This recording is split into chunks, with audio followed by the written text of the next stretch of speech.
Um dos primeiros homens abertamente gays eleitos para um cargo público nos Estados Unidos foi assassinado durante um dia de trabalho na prefeitura de São Francisco. Harvey Milk foi um político extremamente importante para a comunidade LGBTQIAP+, e a sua morte realmente chocou o país, principalmente porque ela foi cometida por um colega da Câmara Municipal. Até hoje, Milk é visto como uma figura super importante em São Francisco, tanto que existem várias homenagens para ele espalhadas pela cidade, mas principalmente no distrito de Castro. Nesse episódio eu vou te contar tudo sobre Harvey Milk, também, claro, sobre o seu assassino, como se deu esse assassinato e o que você pode visitar em São Francisco que conte mais a sua história. E antes de pular para esse episódio, eu não poderia começar sem agradecer a Cíntia, uma ouvinte aqui do episódio, que me procurou para propor a história do Harvey Milk. A Cíntia, no caso, já foi para São Francisco algumas vezes, ela gosta muito dessa cidade, então ela me ajudou com dicas ali do que visitar no bairro de Castro e claro que eu trouxe tudo para vocês. Então, Cíntia, fica aqui meu muito obrigada e esse episódio é em sua homenagem. Eu sou a Andressa Esfer e esse é o Passaporte pro Crime, um podcast que vai te trazer histórias de crimes, suspense e aquelas histórias meio macabras de várias partes do mundo. Alguns desses lugares eu conheci, outros eu espero conhecer em breve.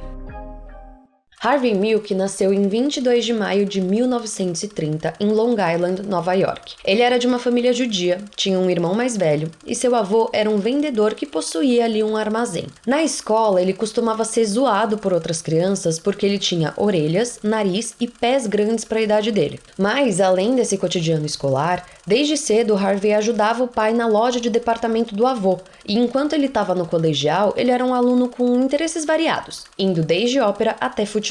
E o Harvey só foi participar da política depois de bem mais velho. Só que ele já dava sinais ali durante a sua juventude que essa era a sua vocação. Ele estudou matemática e história numa universidade que hoje é conhecida como State University of New York, e lá ele já escrevia uma coluna no jornal estudantil da faculdade, questionando ali questões de diversidade, usando a Segunda Guerra Mundial como gancho para poder levantar essas questões. Ele se formou então em 1951 e logo ele se alistou para a Marinha. Ele ficou 4 anos servindo o exército até que ele foi dispensado. Não se sabe ao certo o motivo dessa dispensa, mas há quem diga que foi por conta de, abre aspas aqui, atos sexuais com outros homens, fecha aspas. Seja como for, não existem registros que comprovem que ele foi afastado por conta da sua sexualidade. E eu vou ser bem honesta que eu até duvido também que tenha sido por isso, por conta da informação que eu vou te dar agora. Aproveitando para te dar um contexto então de como era ser homossexual em 1950, bom, era praticamente impossível. E antes de abrir o parênteses de como eram os Estados Unidos nessa época em questão, eu só queria deixar um disclaimer aqui. Nesse episódio você vai me ouvir falando apenas sobre gays, lésbicas e a comunidade LGBT apenas com essas letras. Mas isso porque naquela época eram os termos que eram utilizados. Então, para ser fiel ao que acontecia na época e as discussões que aconteciam na época, eu vou usar só esses termos, tá? Mas fica aqui o disclaimer pra gente ficar todo mundo na mesma página. Pois bem, feito meu disclaimer então, em 1950, nos Estados Unidos, como eu comentei, ser homossexual era basicamente impossível. Naquela época existia uma repressão fortíssima a homossexuais e se acreditava que a homossexualidade era uma doença que era tratável por eletrochoque, com terapia de eletrochoque, e se achava também que a homossexualidade era até um risco à segurança dos Estados Unidos. Não à toa, e a efeitos de curiosidades, a homossexualidade era crime em todos os estados dos Estados Unidos. A polícia, no caso, tinha autorização para prender e mexer com qualquer pessoa que não seguisse, abre aspas aqui,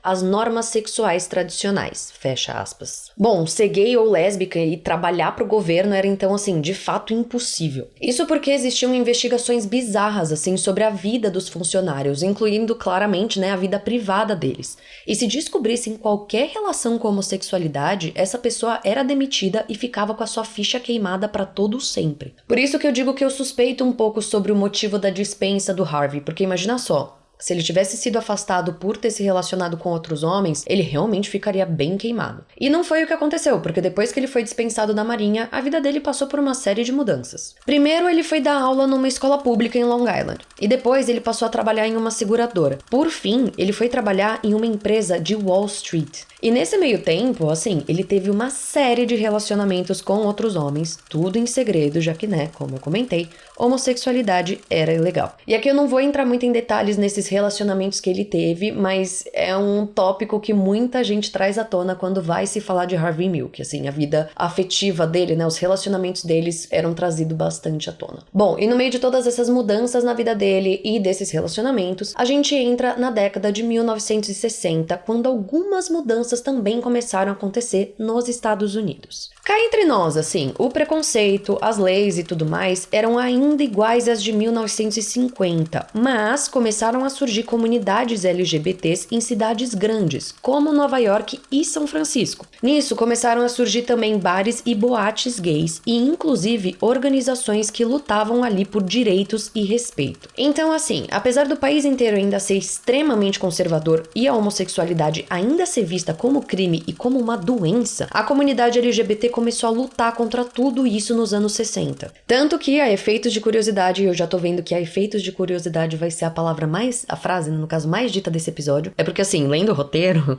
ela tá bastante repetida. Eu não sei se eu falando, eu já cortei ela algumas vezes.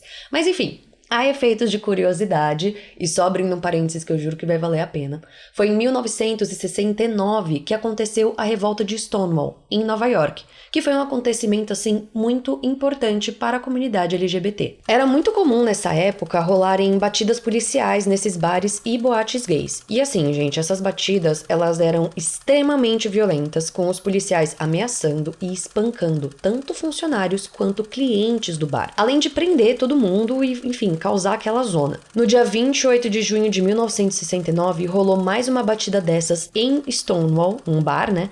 Só que dessa vez os clientes do bar revidaram e isso simplesmente virou uma revolta enorme, assim, que inclusive durou dias. Pós-revolta, uma série de protestos começaram a rolar no país inteiro, pedindo ali mais direitos e o fim da repressão a homossexuais. Tá, então você pode estar se perguntando por que eu quis fazer esse parênteses. Pois bem, porque um ano depois rolou uma marcha em homenagem a esse dia. E depois no ano seguinte mais uma e mais outra. Começava ali o Pride ou a parada LGBT que a gente conhece e que a gente tem até os dias de hoje. E não à toa, o Dia Internacional do Orgulho LGBTQIAP+, é exatamente no dia 28 de junho. E bom, assim, ainda nessa linha de organizações e revoltas e tudo mais, vamos voltar um pouquinho para São Francisco e falar um pouquinho da cidade especificamente.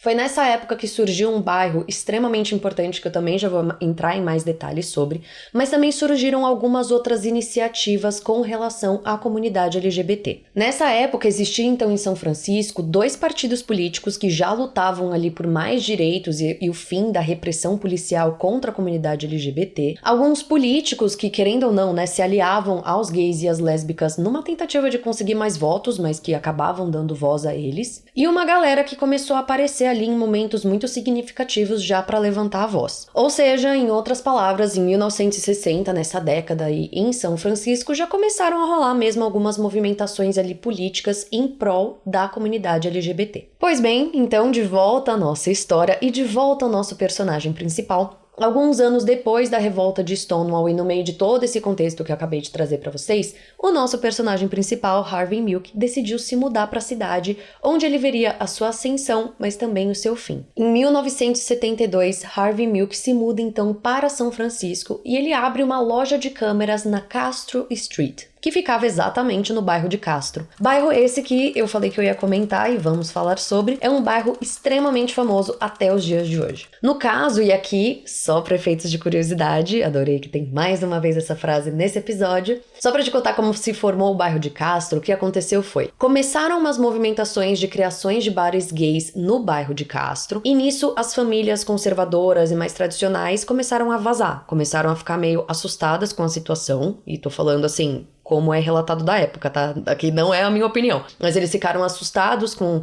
aquelas pessoas vindo para o bairro e começaram a se mudar para outros bairros. Só que nisso eles começaram a abandonar os seus imóveis que foram vendidos assim por preço de banana. Então, claramente, membros da comunidade LGBT começaram a ver aqueles imóveis sendo vendidos assim super baratos e começaram a comprar mesmo. E começaram a se mudar cada vez mais para o bairro de Castro, que virou mesmo um bairro assim LGBT. Então vocês podem imaginar que o nosso personagem principal, ele chega ao distrito de Castro exatamente no meio dessa movimentação. Então, com famílias conservadoras saindo, mais membros da comunidade LGBT se mudando, o país todo passando já por essas questões de, enfim, debater um pouquinho mais questões relacionadas à comunidade LGBT aqui e ali, mais São Francisco, né, do que o resto do país. Mas, enfim, toda essa movimentação política e essa movimentação no bairro de Castro mesmo. Ele abriu então a loja que eu comentei de câmeras, que se chamava Castro Câmera. Sim, super criativo.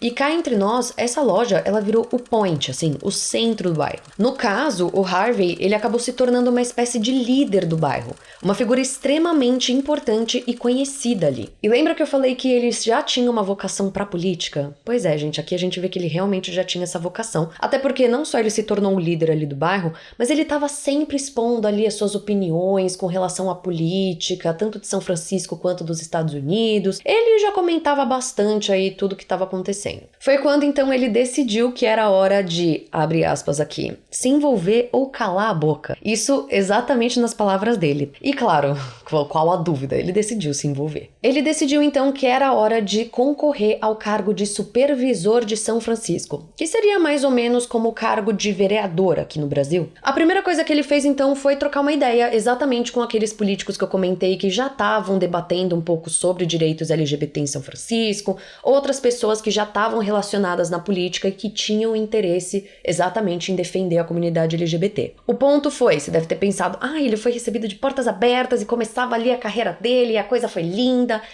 Não foi. No caso, ele foi chutado pra bem longe mesmo. Existem rumores que Jim Foster, que era uma figura famosa e ativista dos direitos LGBT, filiado ao Partido Democrata e que já atuava na política há 10 anos, simplesmente mandou o Harvey pastar, citando um suposto ditado do Partido Democrata, né, que dizia: você não consegue dançar a menos que você coloque as cadeiras. E ele complementou esse ditado olhando pra cara do Harvey lá no fundo dos olhos dele e disse: e eu nunca vi você colocar as cadeiras. Só que a questão é que sim, Jim Foster, por exemplo, era uma figura já muito conhecida nesse meio e na política e tudo mais, só que ele não necessariamente era uma figura querida dentro da comunidade LGBT, porque a comunidade LGBT estava esperando mais. Então, o Harvey acabou entrando para a política como exatamente uma figura diferente dessas que já existiam. E ele, de fato, assim, tinha uma postura diferente. Só que, claro, né, a gente tem que lembrar que ele era completamente inexperiente, ele tinha acabado de começar na política, e não tem como ele começar assim no primeiro dia dele já arrasando. Então, digamos que no começo ele tropeçou um pouquinho aqui e ali, comeu uma bola aqui e ali, mas sendo muito honesta com vocês, ele já mostrou um certo sucesso assim bem de cara. Logo nas primeiras eleições, em 1973, ele conseguiu um número bem grande de votos no bairro de Castro e em outros bairros ali ao redor que eram mais liberais. A questão é que isso não era o suficiente para fazer dele um supervisor, porque no caso ele precisava de votos de toda a cidade e não só do seu bairro. Mas ele, enfim, aceitou essa derrota e continuou ali aprimorando as suas habilidades e aprendendo a fazer política. Tanto que ele começou a fazer novas alianças, como, por exemplo, a comunidade gay e os sindicatos. Um caso famoso dessa época foi o boicote à cerveja Coors. Uma organização sindical da época pediu o apoio de Milk para boicotar essa cerveja em bares gays, e o Harvey na hora falou do tipo: claro, meus consagrated, mas então você vai empregar mais homens gays. No caso, o acordo foi feito e o boicote foi um sucesso total, o que selou ali a parceria mesmo, a aliança mesmo entre a comunidade gay e o sindicato. E nisso tudo, né, enquanto Milk estava lá aprimorando as suas habilidades da política e fazendo alianças e fazendo contatos, a própria cidade de São Francisco viu uma grande mudança, que foi no seu prefeito. No caso, um cara chamado George Moscone foi eleito e ele teve o apoio de Milk em sua candidatura. Então, claro, né, ele prometeu algo em troca pro Milk: o cargo de comissário da cidade. Mas, para além disso, Moscone também se mostrou um grande apoiador dos direitos LGBT. Então, de fato, assim, ele viu no Milk um grande aliado. E bom, no mesmo ano em que George Moscone foi eleito, rolou também uma nova eleição para supervisor de São Francisco, que foi em 1976. E no caso, o Milk decidiu participar de novo. Só que dessa vez ele decidiu adotar uma outra postura. Numa tentativa de ser levado mais a sério, assim, ele então cortou seus cabelos, que eram super compridos, começou a usar ternos, prometeu parar de fumar maconha e jurou que nunca mais iria numa sauna gay. Nisso ele conseguiu mais apoios, mas ainda não foi o suficiente. No caso, ele ficou a uma colocação de conseguir o cargo, mas não conseguiu. Dada a derrota, o Milk então aceitou o cargo de comissário oferecido pelo prefeito e se tornou o primeiro homem abertamente gay a assumir esse cargo. Só que no caso, gente, ele queria mais. Ele queria concorrer à Assembleia Legislativa da Califórnia. E aqui, gente, eu não vou entrar no politiquês de explicar o que era o cargo que ele fazia e o que ele estava buscando. Assim, o que é importante guardar aqui é, ele conseguiu um cargo com a ajuda do prefeito, só que ele estava querendo algo a mais. Só que aí o prefeito Moscone acabou dando uma cortadinha nas asas dele, porque falou pra ele do tipo, querido, ou você assume o cargo como comissário, que é o cargo que você tá agora, ou você concorre à Assembleia Legislativa, do tipo, não dá pra você estar em um emprego e concorrer a outro. E nisso, gente, acabou rolando, assim, um baita de um bafafá, porque no caso, e aí também tô simplificando muito a história, tá? Ele acabou sendo destituído do cargo de comissário. E aí ele começou a alegar que ele estava sendo perseguido politicamente, que até os ativistas gays da política estavam perseguindo ele. Tipo, ele realmente ali botou a boca no trombone, ficou falando que ele estava sendo perseguido pra lá e perseguido pra cá. E o negócio acabou pegando, até porque o Harvey nessa época adotou um slogan que ficou bastante conhecido, até por isso que eu trago aqui esse bafafá que aconteceu, que era Harvey Milk versus a máquina. Se referindo ali, logicamente, já às instituições, o sistema e tudo mais. E com isso ele foi ganhando mais apoios, claro, né, chamando principalmente a atenção da comunidade LGBT. E nisso, então, o gato foi fazendo a sua campanha, foi conseguindo voto onde ele queria, voltou com a ideia, né, claramente, de ser supervisor de São Francisco, e a relação dele com o prefeito Moscone ficou de boa, tá? Tipo, teve aquele bafafá lá, mas eles não brigaram e pararam de se falar, não. Aqui eu preciso te contar também que algumas atitudes que o Milk tomou ao longo dessa trajetória política dele para conseguir mais votos e tudo mais, foram bastante criticadas. Por exemplo, teve um caso específico em que um homem gay salvou o presidente dos Estados Unidos. O ponto é que ninguém sabia que esse homem era gay, mas o Milk conhecia ele. Então o Milk foi para os jornais, para a imprensa, falando que esse cara era gay, numa tentativa ali de falar do tipo, gente, olhem só, homens gays também são heróis, entendeu? Assim, também fazem coisas maravilhosas, o cara salvou o presidente dos Estados Unidos. Só que, de novo, a gente tem que lembrar que naquela época a homofobia era muito intensa, então, digamos que ele expôs o cara sem a permissão do cara, e o cara acabou perdendo a família dele, acabou perdendo um monte de coisa e teve a sua vida meio destruída, assim. Não só isso, o Milk também ficou muito conhecido por incentivar os gays e lésbicas a saírem do armário, assim, era uma coisa que ele falava muito pros seus apoiadores. Óbvio, você consegue entender da onde ele tá partindo, mas de novo, a gente tem que lembrar que naquela época a homofobia era muito forte.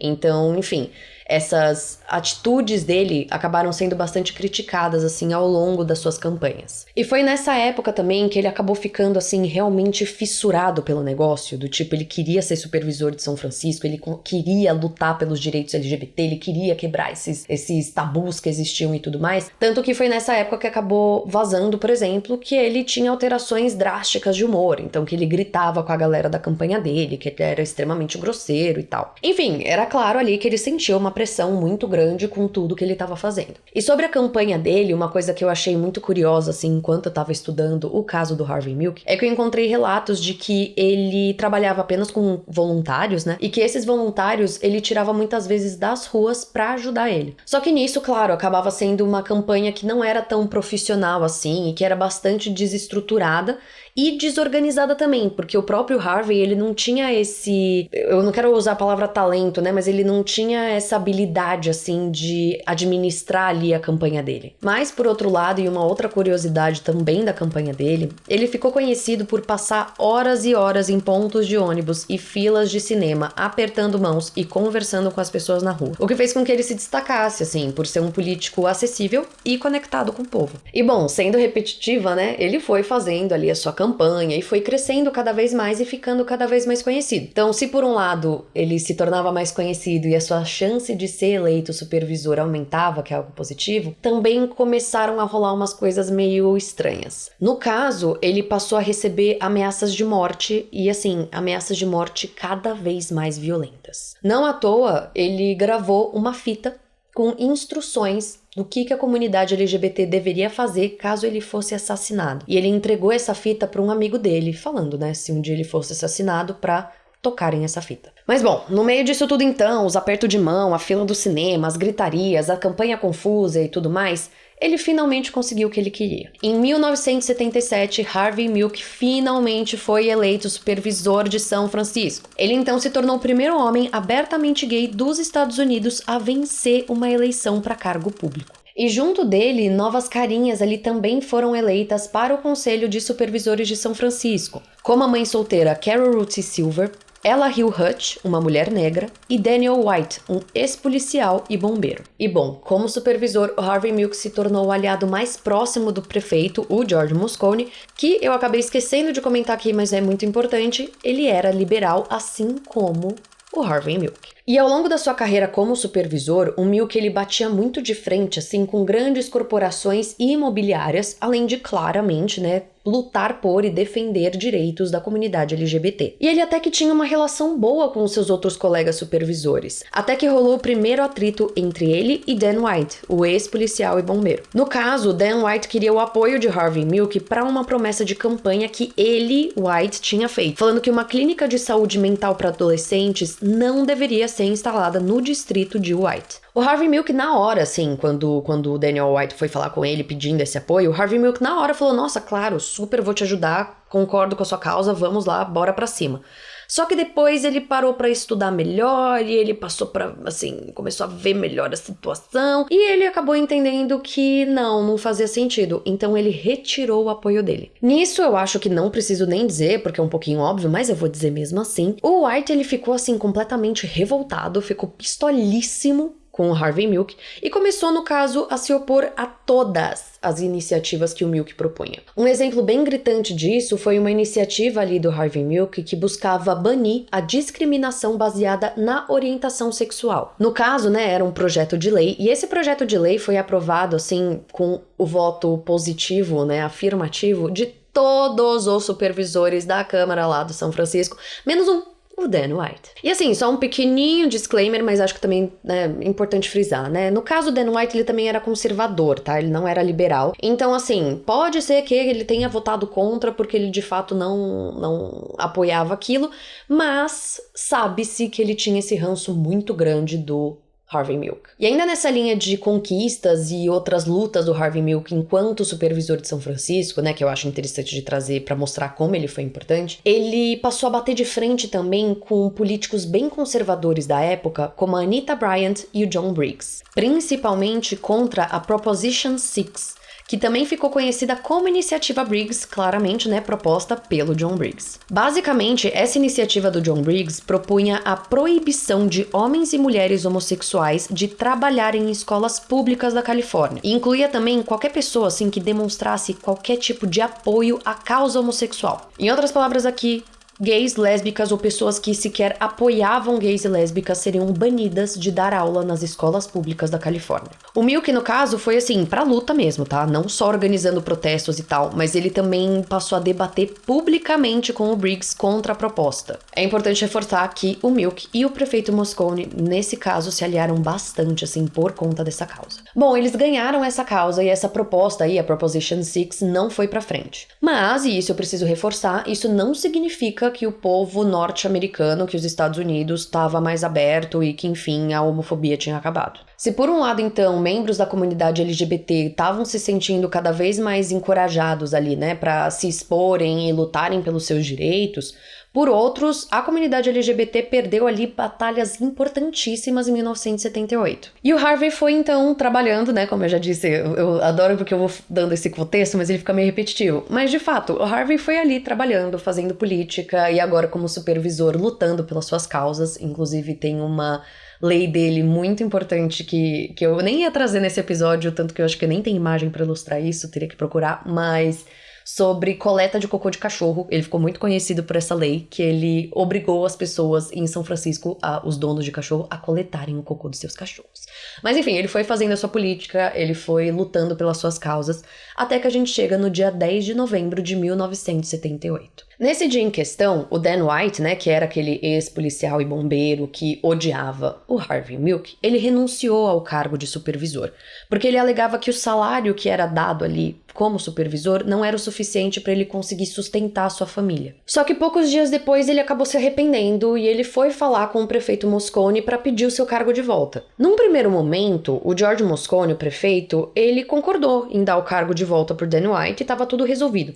Só que aí ele conversou com outros supervisores e ele parou para pensar um pouquinho e ele entendeu que de repente seria mais interessante substituir o Dan White por uma pessoa um pouquinho mais liberal e uma pessoa que tivesse mais alinhada às mudanças que estavam rolando no distrito que o Dan White ali comandava. Existem rumores dessa época que foi o Harvey Milk e um outro supervisor que também era mais liberal que foram falar com o George Moscone ali e papearam ele ali, convenceram ele de que de repente aceitar o Dan White de volta não era tão interessante. Mas enfim, né, fica aqui a história do tipo, alguns lugares falam que foi ele, alguns outros lugares não falam de nenhum supervisor metido nisso.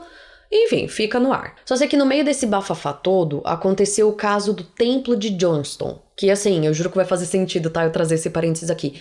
Que, resumindo muito, era um caso de um grupo religioso que tinha o seu templo baseado em São Francisco e que se mudou para Guiana. Na Guiana, cerca de 900 membros desse grupo foram assassinados em um caso que foi extremamente chocante. Inclusive, pode ser que valha até um episódio aqui, tá? Eu só preciso entender se tem algo a se visitar que conta essa história, mas problema pra Andressa de quando for trabalhar nesse episódio, se for ter esse episódio. O ponto é que o caso de Johnstone, como as pessoas eram de São Francisco, acabou baqueando assim a cidade como um todo. A cidade toda entrou em luto e assim, o foco mudou. Então, as pessoas começaram a falar de Johnstone e meio que abafou essa coisa do Dan White. Se o Dan White ia voltar pro trabalho dele ou não, se ele ia voltar a ser supervisor ou não, meio que, tipo, tirou o foco dele. Mas o fato é que a decisão, ela já tinha sido tomada. O Dan White, ele não poderia voltar a ser supervisor.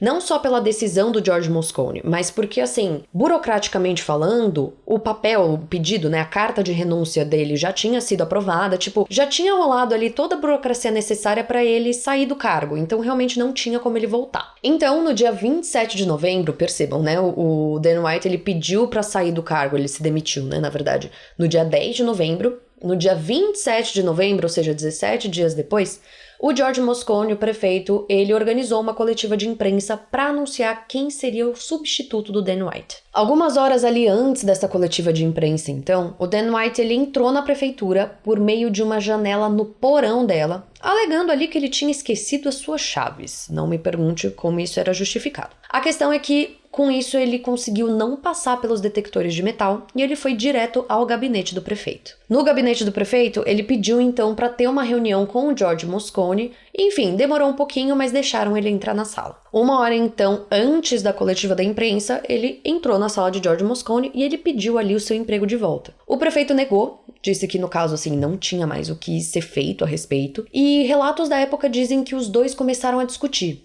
Que deu pra ouvir, assim, vindo da sala do prefeito, né? Uma discussão, vozes alteradas e tal, e um barulho que parecia de escapamento de carro logo em seguida, mas que no caso eram tiros. O White, no caso, disparou 4 vezes contra o prefeito. 2 vezes enquanto ele ainda estava de pé, e 2 vezes na sua cabeça quando ele já estava caído. Ele saiu então do gabinete ali do prefeito por uma porta dos fundos, assim, e bem rápido, antes que qualquer pessoa entrasse na sala do prefeito para ver o que tinha acontecido. Ele se dirigiu então ao escritório compartilhado do Conselho de Supervisores, onde cada supervisor ali tinha uma salinha, assim, bem pequenininha, com uma mesa só e tal. No caminho, ele acabou cruzando com a presidente do Conselho de Supervisores, a Dianne Feinstein. Que eu não sei se fala assim sobre o nome dela, mas eu vou falar assim. O ponto é que ela estranhou que ele estava lá dentro e ela chamou por ele.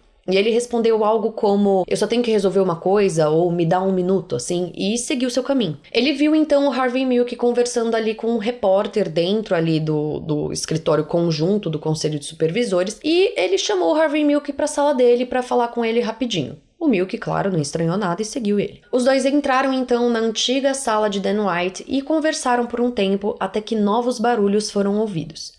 O Dan, então, saiu da sala e saiu correndo da prefeitura. A presidente, no caso, ela estranhou muito toda aquela movimentação, os barulhos e tudo mais, então ela decidiu chamar a polícia. No que ela viu, então, que o Dan White ele já tinha saído da sala e que o Harvey Milk não tinha saído também, ela entrou na sala para ver o que estava acontecendo e ela encontrou o Harvey Milk caído no chão. Ela tocou o seu pescoço para ver se ele ainda tinha algum batimento, mas no caso ele já estava morto. O Harvey Milk tinha sido baleado 5 vezes. Sendo que a primeira bala, e que depois foram confirmar que foi a primeira, pegou o punho direito dele ali numa tentativa de se proteger mesmo, né? Então ele muito provavelmente colocou a mão entre o rosto dele e a arma, então o primeiro tiro pegou no punho dele, outros 2 tiros pegaram no peito dele, e tinham outros 2 tiros na cabeça dele por trás. O 5º e último disparo tinha sido feito a queima-roupa por trás na cabeça. Aqui eu só queria deixar um adendo porque existem diferentes relatos do caso, assim.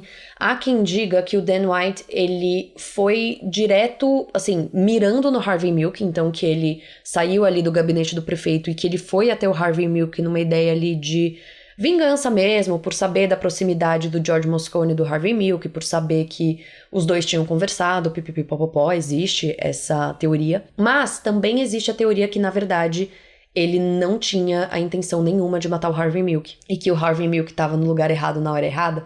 Então que ele se deparou com o Harvey Milk, viu e falou, cara, esse cara também é o culpado, também vou matar ele. Mas assim, que não foi pensado. Enfim, é aquela coisa, né? São teorias diferentes que eu trago aqui pra se discutir. Mas bom, só sei que depois dos 2 assassinatos, o Dan White, ele fugiu rapidamente ali da prefeitura e ele foi até um restaurante ali e ligou para sua esposa de um telefone público. Eles se encontraram então e depois, cerca de 30 minutos depois assim dos assassinatos e dele ter fugido, ele se entregou na polícia exatamente no departamento onde ele costumava trabalhar. Ele se entregou ali aos seus próprios colegas. Ele confessou então ter matado Moscone e Milk, mas ele negou que tinha sido premeditado. E enquanto tudo isso acontecia, a Diane deu a tão esperada coletiva de imprensa. A imprensa, no caso, estava esperando que o substituto do Dan White fosse anunciado pelo prefeito Moscone. Então vocês podem imaginar a confusão quando eles viram, na verdade, a presidente do conselho de supervisores ali claramente abalada. Foi quando ela disse que Moscone e Milk tinham sido assassinados e que Dan White era o suspeito.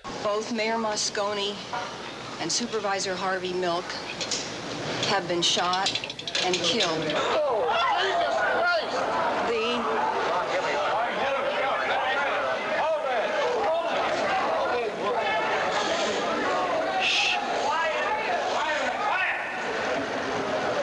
The suspect is Supervisor Dan White. Na mesma noite do assassinato, dezenas de milhares de pessoas marcharam da Rua Castro até a prefeitura, liderados ali pela filha do George Moscone e pela gerente de campanha de Harvey Milk. Tanto Moscone quanto Milk depois foram velados na prefeitura. E só para finalizar essa parte do assassinato propriamente dito e trazer informações dos exames, né, do legista que foi feito, né, a autópsia que foi feita, o médico em questão, ele confirmou que, assim, os outros tiros que foram dados no corpo, tanto do Moscone quanto do Milk, não eram fatais. Então que aqueles tiros em questão, se o Dan White tivesse dado só, entre 1 milhão de aspas, né, aqueles tiros, os dois ainda teriam chance de ter sobrevivido. O que realmente matou os dois foram os tiros na cabeça, mas principalmente porque eles foram feitos a queima-roupa. E bom, eu não poderia terminar esse episódio sem contar o que aconteceu com Dan White, porque claramente ele foi julgado e o julgamento dele, assim, deu o que falar. No caso, ele foi acusado de homicídio doloso e ele podia enfrentar pena de morte, mas é claro que a sua defesa queria uma pena para homicídio culposo. E para conseguir isso, a sua defesa claramente selecionou a dedo as pessoas que fariam parte do júri. Eles selecionaram claramente ali pessoas brancas da classe média de São Francisco, excluindo de propósito homossexuais. O seu advogado de defesa, ele levantou questões alegando assim que uma pessoa como Dan White, que tinha ótimos antecedentes, que era uma pessoa boa, trabalhadora, pipipipopopó, não seria capaz de matar uma pessoa, ou duas, né, no caso, a sangue frio desse jeito. Ele levantou então a questão da saúde mental de Dan White numa tentativa ali de justificar o que ele fez e conseguir uma pena mais leve, né, para a questão dos homicídios. O que o advogado de Dan White alegou é que o Dan White, ele estava deprimido, ele estava passando por uma situação complicada, ele estava com bastante privação de sono, ele estava muito estressado com a questão financeira da família, porque, né, como eu comentei há um tempinho atrás, né, pediu demissão do cargo de supervisor porque ele dizia que o salário não era suficiente para sustentar a família, e por conta disso, ele estava trabalhando como supervisor, mas também ele estava trabalhando ali num outro bico fora da política de São Francisco. Outro ponto que foi levantado também pela defesa de Dan White é que ele estava sendo manipulado pelos políticos ali da Câmara Municipal, né? Então que tudo isso estava colaborando, porque os políticos da Câmara Municipal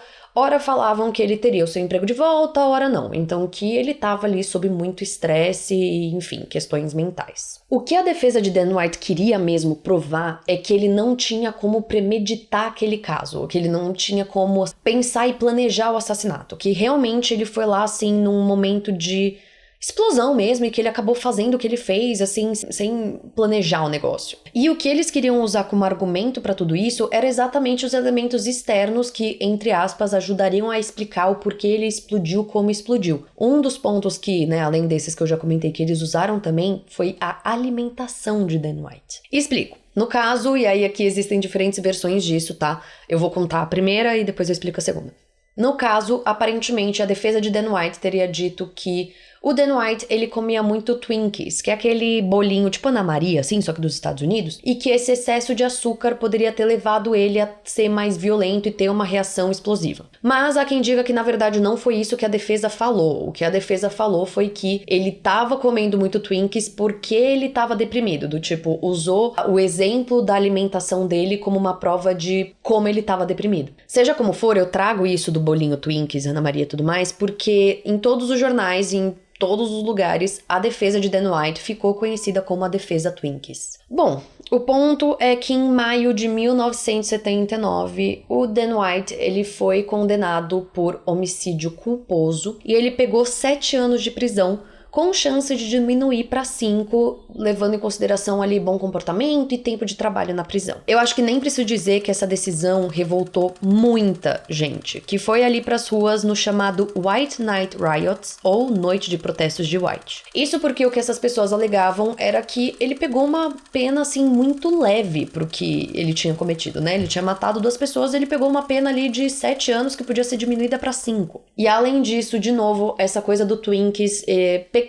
Tinha uma galera ali falando do tipo, eu posso quebrar a cidade inteira, eu posso matar pessoas e eu posso alegar que eu comi muito Twinkies. Então, por isso, de novo, né, que eu trouxe essa questão do bolinho. Bom, só sei que assim, foi exatamente isso, né, que estava previsto que aconteceu com Dan White. No caso, ele foi cumprir 7 anos de prisão, só que ele teve bom comportamento, pipipipopopó, e ele saiu antes de completar 5 anos de prisão. Mas aí, 1 ano e meio depois de que ele foi solto, ele cometeu suicídio. E com isso, então, agora que eu te dei todos os encerramentos com relação a todos os personagens dessa história, eu encerro esse... Eu ia falar episódio de novo, é a 3ª vez que eu gravo essa frase. Gente, não é o episódio, tem dicas de viagem, fica. Eu encerro a história do Harvey Milk. Harvey Milk, que foi uma figura muito importante para São Francisco e para os Estados Unidos como um todo. E que foi, assim, bom, para a comunidade LGBT, né, nem preciso dizer, que foi uma figura muito conhecida e realmente, assim, muito importante. Não à toa, até hoje, ele é mencionado como uma pessoa, assim, muito importante não só na luta por direitos da comunidade LGBT da época,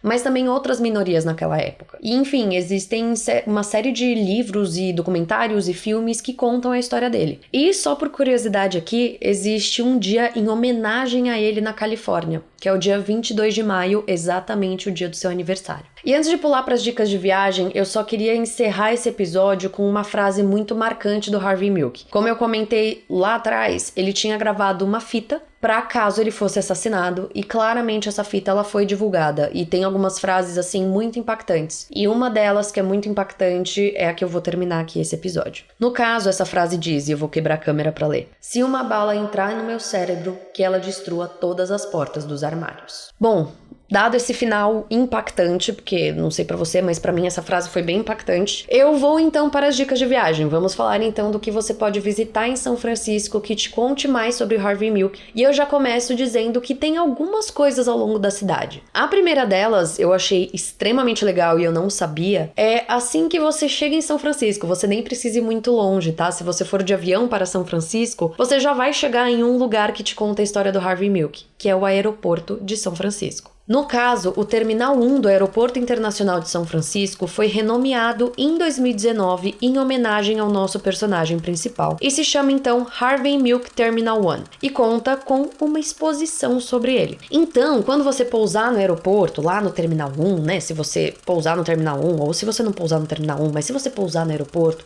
você sabe que tem isso do Terminal 1, você pode falar para a pessoa que estiver com você: sabia que o Terminal 1 do aeroporto foi nomeado em homenagem a Harvey Milk, que foi um político e ativista dos direitos LGBTQIAP+, assassinado na prefeitura aqui em São Francisco? E caso você faça uma escala ali no aeroporto ou algo do gênero e dê pra você ir na exposição, Também pode ser legal. Aí você pode falar pra pessoa, olha, tem uma exposição de um cara aqui que eu quero ver, que é o Harvey Milk. Aí você repete tudo que eu já falei na frase anterior. Enfim, eu não sei vocês, mas se eu estivesse viajando com uma pessoa e a pessoa me fala isso no momento que a gente pousa no lugar e dá essa informação sobre o aeroporto, fala que tem uma exposição dentro do aeroporto, eu ia ficar completamente impressionada. Se essa pessoa fosse meu cônjuge, eu estaria ainda mais apaixonada, entendeu? Porque eu ia falar, meu Deus, eu casei com a pessoa certa. Porque assim, perfeito, perfeito. Eu adoraria essa informação. Mas tá, você já chegou em São Francisco, você já visitou o que tem ali no aeroporto, você já compartilhou a sua informação, assim, maravilhosa com uma pessoa que está te acompanhando, e aí você sai do aeroporto e você vai para o bairro de Castro. No caso, claramente, esse bairro tem algumas homenagens a Harvey Milk. A primeira delas é uma praça chamada Harvey Milk Plaza, que fica ali na esquina da Market Street e da Castro Street, bem no meio do bairro e bem na saída do metrô. Lá no caso existem algumas homenagens a ele, como uma placa e um mosaico de azulejos, além da sua famosíssima frase Hope will never be silent, ou a esperança jamais será silenciada, que tá ali em um dos prédios, bem na cara assim que você sai do metrô. Mas essa praça, para além dessas homenagens que eu já comentei, também é um ponto de encontro até hoje para marchas e protestos e eventos da comunidade LGBT. E lá perto também tem claramente onde costumava ser a loja de câmeras do Harvey Milk, na Castro Street 575. O lugar, no caso, já foi várias outras coisas, tá? Mas hoje abriga uma galeria de arte e espaço de eventos chamada Queer Art Feature. É legal porque, como eu comentei, a loja ela já foi várias outras coisas depois da Castro Cameras, mas ela nunca perdeu seu significado como um ponto de encontro do bairro e como a antiga loja do Harvey Milk. Inclusive, trazendo aqui a Cíntia, minha queridíssima ouvinte, que foi quem veio me falar sobre a história do Harvey Milk, a última vez que ela foi visitar São Francisco, por exemplo, ali onde era a loja era outra coisa. E ela falou que quando você conversa com as pessoas na rua, assim, todo mundo sabe onde fica essa loja. E aproveitando que eu já trouxe a Cíntia, eu quero trazer uma dica que ela deu, que eu achei super bacana, que com certeza quando eu for para São Francisco eu vou visitar, que é o GLBT Historical Society Museum. Esse museu em questão, ele não é única e exclusivamente focado na história do Harvey Milk, mas ele tem uma parte ali dedicada a ele, contando a sua história e com alguns objetos seus expostos, como o seu megafone, por exemplo, que ele era muito conhecido por usar. Algo que chamou a atenção da Cíntia, que eu também achei muito interessante, foi o terno que o Harvey usava quando ele foi morto. Ela contou que lá no museu tem uma foto dele, e quando você aperta um botão que tem do lado dessa foto, acende ali uma luz no fundo, mostrando o terno com o furo dos tiros. Assim, pelo que ela mesma me contou, e eu também vi de relatos de outras pessoas que visitaram o museu, ele é bem pequenininho, tá? Ele é uma coisa assim bem simples, mas muita gente elogiou essa parte aí voltada pro Harvey Milk. Eu preciso trazer aqui também as críticas que eu li com relação a esse museu. Eu vi uma galera falando que a outra parte que não é do Harvey Milk, né, ela conta claramente sobre a história da comunidade LGBT nos Estados Unidos e em São Francisco e tudo mais. E eu vi a galera falando que essa parte ela é muito superficial e que poderia trazer um aprofundamento maior. Mas assim, de qualquer forma, isso pra mim não seria um impeditivo de ir, até porque tem a parte do Harvey Milk, então pra mim, sei lá, eu acho que seria muito interessante ver tanto a parte do Harvey Milk quanto essa outra exposição, ainda mais porque o museu é pequenininho mesmo. E assim, vocês sabem que eu não costumo trazer valores aqui no Passaporte pro Crime, porque eu acho que, né, esses valores podem mudar a depender de quando você tá ouvindo esse episódio e quando você for visitar o lugar em questão. Mas nesse caso, só pra fazer o meu argumento, pra trazer mais um argumento pra minha causa, eu vi, tanto a Cíntia falou, e a última vez que ela foi pra São Francisco foi acho que 2018, se eu não me engano, quanto eu vi pessoas falando recentemente, 2024, que o ingresso custa $5. Então assim, $5 pra você entrar num museu, ver o que tiver ali de objetos do Harvey Milk, da história dele, e ver uma exposição que pode acabar sendo meio superficial, eu não acho que é um problema, entendeu? Eu acho que é um preço relativamente ok. Se fosse um preço muito mais caro, aí realmente seria algo que eu pelo menos, Andressa, iria pensar ali se vale. Mas, por $5... eu acho que eu enfrentaria. Mas bom, dada essa dica do museu, tem um outro lugar que eu gostaria de falar também, que não é menos importante, que é a Prefeitura de São Francisco. Lá no caso, você pode encontrar um busto de bronze em homenagem a Harvey Milk do lado de fora das salas dos supervisores. Apesar assim de não ter muitos lá sobre ele, para além disso, foi lá que ele foi assassinado. E que ele fez discursos famosos, né, na parte da frente da prefeitura, no caso, e que rolaram inclusive os protestos depois da condenação do Dan White e tal. E também, outra coisa que eu acabei não trazendo aqui, mas parece que também tem um busto em homenagem ao prefeito George Moscone. Claro, eu não tô trazendo muita coisa dele porque o episódio é sobre o Harvey Milk, mas fica aqui também a dica, porque caso você vá ali na prefeitura e você veja o busto do George Moscone, você também sabe quem é. Então, enfim, fica aqui a minha dica. E assim, gente, sendo muito honesta e pesquisando mais coisas em São Francisco sobre o Harvey Milk, a impressão que eu fiquei é que existem uma série de outras homenagens a ele espalhadas pela cidade mesmo. Então eu vi grafite, eu vi fotografias assim expostas em lugares, eu vi até um bondinho que é dele, é o bondinho 1051, e assim, é um bondinho que tem uma foto dele dentro e um textinho dentro falando que é em homenagem a ele. Então a impressão que eu fiquei é meio do tipo, se você andar por São Francisco atento ao Harvey Milk, atento a coisas que você pode ver sobre o Harvey Milk, a carinha dele e tudo mais, pode ser que você encontre muitas outras homenagens para além das que eu falei aqui. Eu acho isso muito bacana, porque é o tipo de coisa que se eu fosse para São Francisco sem saber a história do Harvey Milk, eu sinceramente não ficaria atenta, e aí às vezes eu poderia passar por uma homenagem dessas e nem saber quem é. Então, enfim, fico muito feliz em poder trazer para você a história do Harvey Milk, quem sabe quando você visitar São Francisco, você lembre disso e fique com isso guardadinho na sua memória, e aí enquanto você estiver ali passeando pela cidade, quem sabe você não vê alguma homenagem e lembra de mim. Eu vou ficar muito feliz. E com isso, com esse final emocionante, porque eu fiquei emocionada com esse finalzinho, pensando na possibilidade de você ir pra São Francisco lembrar da minha pessoa, eu encerro o episódio de hoje, dessa vez episódio mesmo, não mais a história, agora eu estou falando certo, é o episódio. E antes de mais nada, claro que eu queria agradecer você que ficou até aqui, me ouvindo falar até agora. Mas para além disso, além de te agradecer, eu também queria te lembrar que o Passaporte pro Crime tá disponível na Orelo. Orelo, que é uma plataforma de streaming que remunera os podcasters a cada clique. Eu deixei o link na descrição desse episódio. Então, assim, só de você ouvir esse episódio pelo Orelo, isso já me ajuda bastante.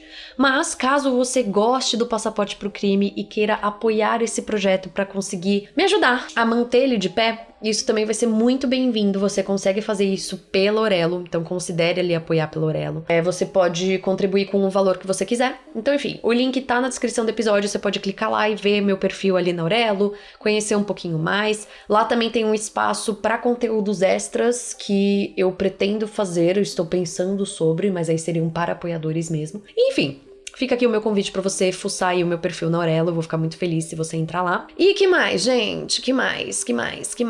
Acho que é isso, acho que, né, um último pedido que eu tenho é se você puder compartilhar esse episódio com amigos, familiares, quem você acha que vai gostar de saber essa história, quem vai pra São Francisco, né, em breve, que vai poder visitar essas coisas. Isso tudo também me ajuda muito. Ah, e claro, né, se você puder se inscrever no canal no YouTube, ou seguir o podcast no Spotify, ou enfim, eu não sei o que outras plataformas fazem, mas assim, curtir, comentar, seguir, dar uma nota, todas essas coisas assim, que cada plataforma tem a sua coisa específica, isso também me ajuda bastante, eu vou ficar muito feliz. E acho que é isso, gente, chega, né? Então, muito obrigada, um beijo e até o próximo episódio, onde eu vou te levar para alguma outra parte do mundo. E nossa, eu falei o levar, coloquei um R que eu não uso não. Mas enfim, até lá e vou te levar para algum outro lugar do mundo.